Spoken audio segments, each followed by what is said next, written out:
जंगल में कुछ देर सन्नाटा रहा, लेकिन आरव को पता था ये खामोशी हमेशा की नहीं है। फिर वो धीमे कदमों से आगे बढ़ा, हवा को सूंघते हुए बोला, कुछ अजीब है। रोशनी तो लौट आई है, पर जंगल अभी भी डर रहा है। आरव ने अपने स्टाफ को देखा, वो अब भी हल्की सफ़ेद चमक छोड़ रहा था। उसने फुसफुसाकर कहा, ये रोशनी यूं ही नहीं बची हुई, कोई और दरार खुलने वाली है। तभी अचानक ज़मीन हिल उठी। चारों ओर से पत्तियां हवा में घूमने लगीं और ठंडी हवा का एक तेज़ झोंका आरव के पास से गुजरा, एकदम वैसी ही आवाज़ के साथ जैसे कोई फुसफुसाकर कह रहा हो, वापस आ रहा हूँ।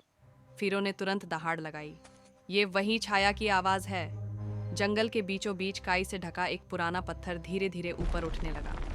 उस पर चमकती हुई लकीरें उभर आईं, जैसे किसी ने उस पर अंधेरे से निशान काटे हों। आरव ने कहा, ये पत्थर पहले नहीं था, कोई इसे नीचे छोड़ गया है। अचानक उसका स्टाफ जोर से धक धक करने लगा, मानो किसी दिल की तरह धड़क रहा हो। पत्थर की दरारों से काला धुआं निकलने लगा और उस धुएं से एक पतली लंबी आकृति बनती चली गई। वो रुक कर बोली, मैं छाया पुंज नहीं, उसका उस्ताद हूँ। आरव एक कदम पीछे हटा, फिरो उसके आगे खड़ा हो गया, दहाड़ते हुए। अंधेरा उस्ताद धीरे धीरे उनसे करीब आया। उसकी आंखें ऐसे चमक रही थीं जैसे दो ठंडी नीली लौ।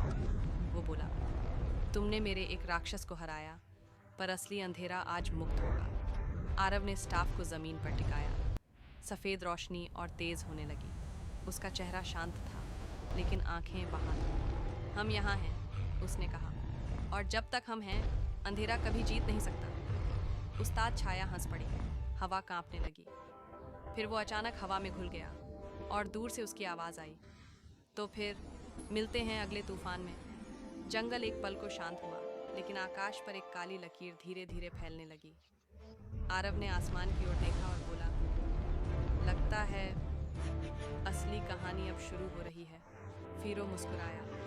हम दोनों तूफान से भी तेज और दोनों अगले खतरे की ओर बढ़ गए।